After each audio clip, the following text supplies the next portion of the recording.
Hola, buenas tardes.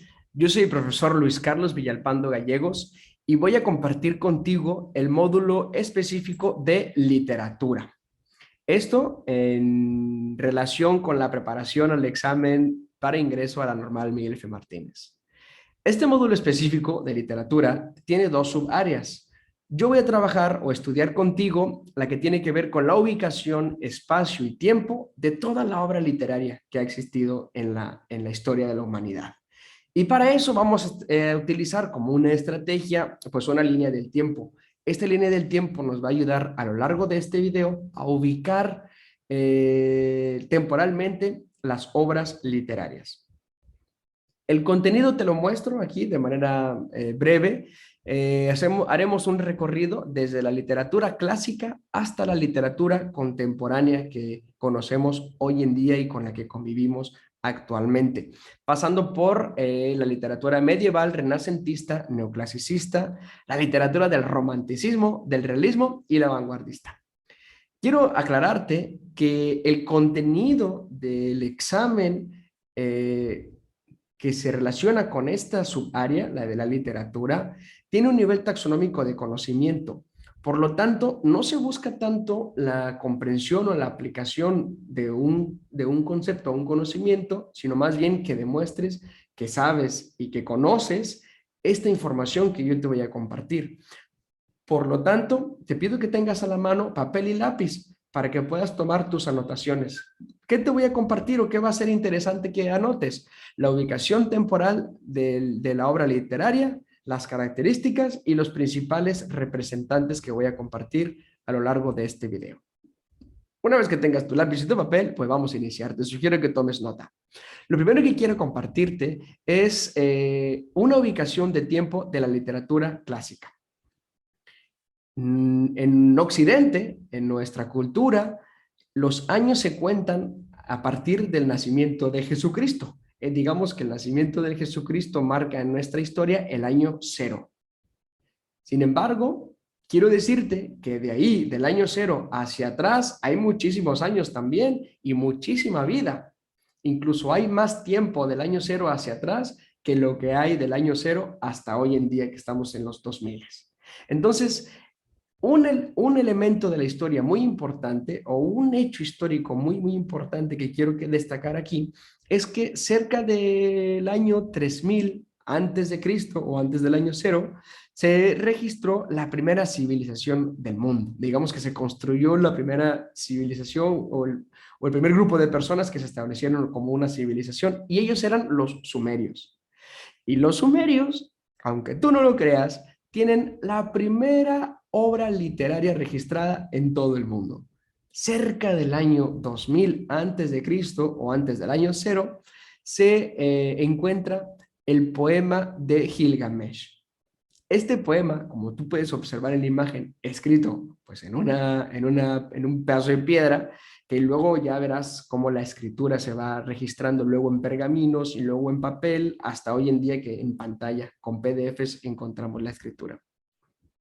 Pues este poema está registrado como la primera obra literaria de la historia mundial y tiene casi pues 4000 años de vida.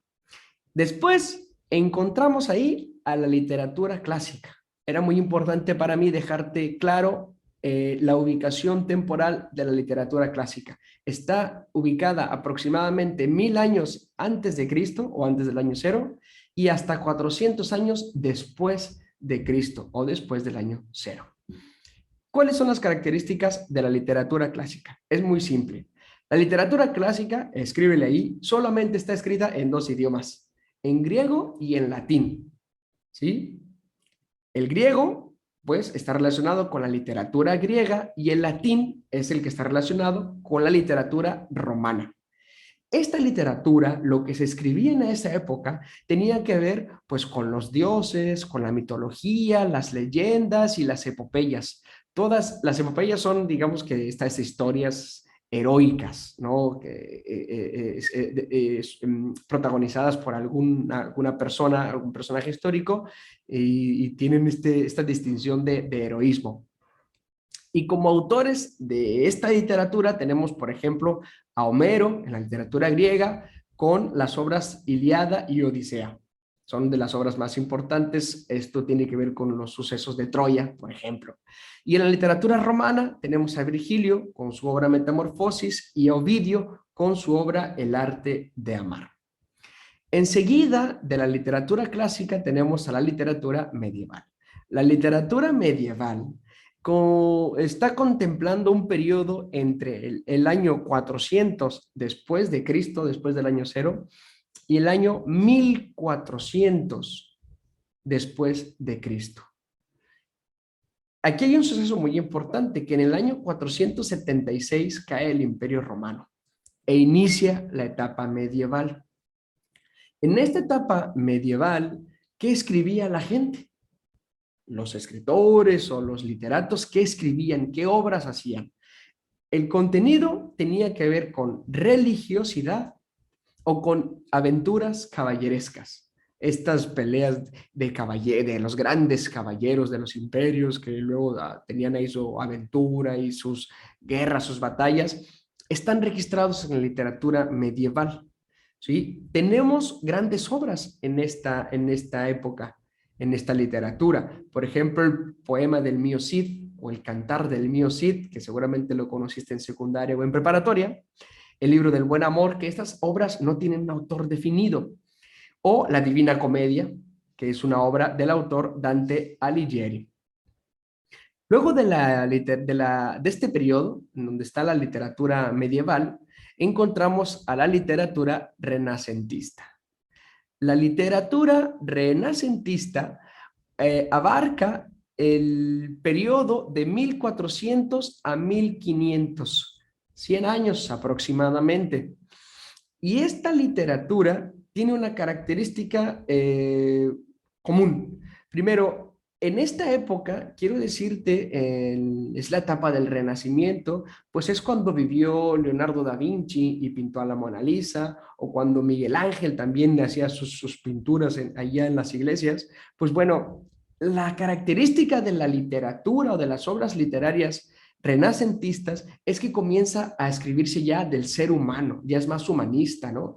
Empieza a escribirse ya más del ser humano que de los dioses. Encontramos ya novelas y drama en una misma obra. Además, como se inventa la imprenta en esta época, en el año 1450, se comienza a recuperar toda la obra de la literatura clásica. ¿Sí? Acuérdate, la literatura grecolatina, griega y romana. Entonces, los autores de la literatura renacentista, por ejemplo, tenemos a Shakespeare con su obra Hamlet, en donde escribe esta famosa frase de ser o no ser, o la obra de Romeo y Julieta, que luego ustedes los jóvenes cuando están con su pareja y dicen, bueno, somos como Romeo y Julieta y te amo y todas esas cosas, pero cuidado porque Romeo y Julieta pues tienen un final inesperado, tienen un final un poco dramático. Entonces, yo te voy compartiendo estas obras, El Lazarillo de Tormes, por ejemplo, que no tiene un autor definido, pero que pertenece a la literatura renacentista, pero te hago la recomendación de todas formas de que te acerques a estas obras literarias, que las leas o que las conozcas a mayor profundidad. Eso te va a ayudar definitivamente para que tengas un mejor resultado en tu examen para el ingreso a la normal. Enseguida, después de la literatura renacentista, entre los años 1500 y 1700, tenemos a la literatura neoclasicista. La literatura neoclasicista surge en un contexto histórico de la Ilustración, la Revolución Francesa y todas estas cuestiones o movimientos sociales que buscan la razón. Por eso, el contenido que predomina en las obras literarias neoclasicistas tienen que ver con la ciencia y la razón. Y entonces encontramos aquí géneros, apúntale bien, géneros como los ensayos, las enciclopedias o las fábulas que buscaban dejar una enseñanza moral. Hay grandes autores, te los pongo aquí en una tabla, de René Descartes o Descartes, con sus obras El discurso del método, la geometría, Rousseau con el contrato social, o Emilio, que es una obra que habla sobre educación y que seguramente la vas a tener que revisar cuando seas profesor. Fontaine con sus fábulas, todas las fábulas que conoces el día de hoy, la liebre y la tortuga, la hormiga y la cigarra, etcétera, surgen desde ese entonces, desde la época de la Ilustración con la literatura, y pertenecen a la literatura neoclasicista. Y Voltaire, ¿no? Con su diccionario filosófico, recuerda que aquí se empiezan a escribir enciclopedias y ensayos, documentos con un contenido muy, muy profundo de ciencia y de razón. Luego, pues como el ser humano es como es, surge la literatura del romanticismo. Esta literatura surge como una respuesta a la literatura neoclasicista.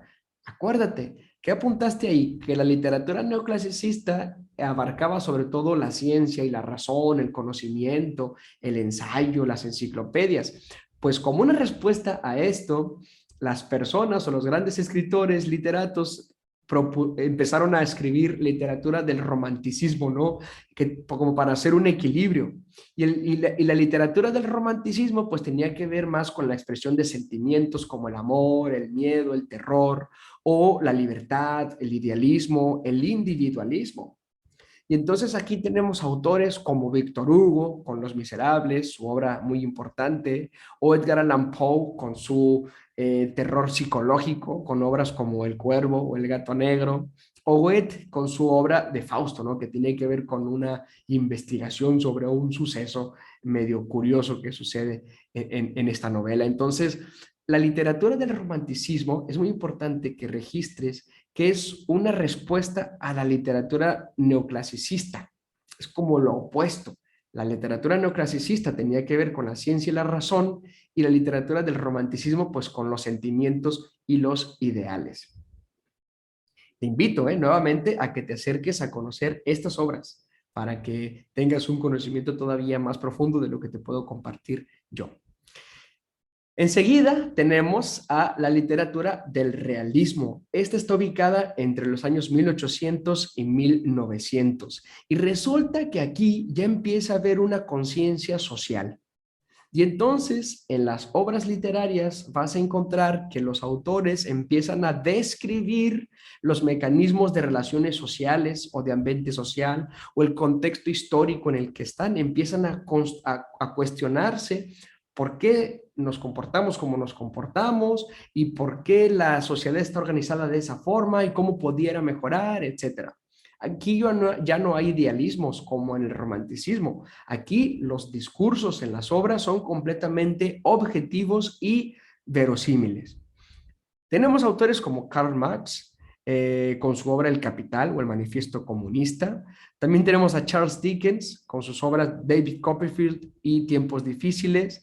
León Tolstoy con su obra Guerra y Paz. O Flaubert con Madame Bovary. Estas obras son muy importantes. Yo te recomiendo que te acerques, las leas como preparación también para tu examen. Aquí yo no las puedo hablar de cada una porque nos tomaría mucho tiempo. Sin embargo, es muy importante que registres que la literatura del realismo tiene que ver con las dinámicas sociales, con una crítica a cómo está organizada la sociedad. Ya nos quitamos, fíjate, hacia atrás, ya nos quitamos de hablar de dioses y de religiones y de idealismos. No, no, no, aquí ya se está hablando de cómo el ser humano se desenvuelve en la sociedad y cómo pudiera mejorar. Enseguida tenemos en la literatura del vanguardismo, o la literatura vanguardista y la contemporánea.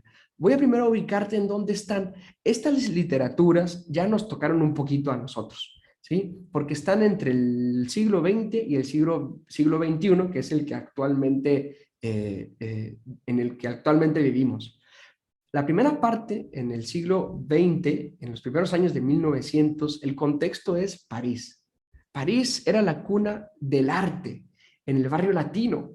En este barrio se juntaban grandes pintores, escritores, poetas, todas estas personas artistas allí se juntaban y allí desarrollaban su vida, se mudaban para esa ciudad, para París, y desde ahí surgían grandes movimientos o grandes corrientes ideológicas. Entonces, lo que te quiero compartir es, por ejemplo, que de la literatura vanguardista, para que tomes registro, tienes que conocer que hay corrientes de literatura en esta época. La literatura vanguardista tiene como característica, pues la libre creación.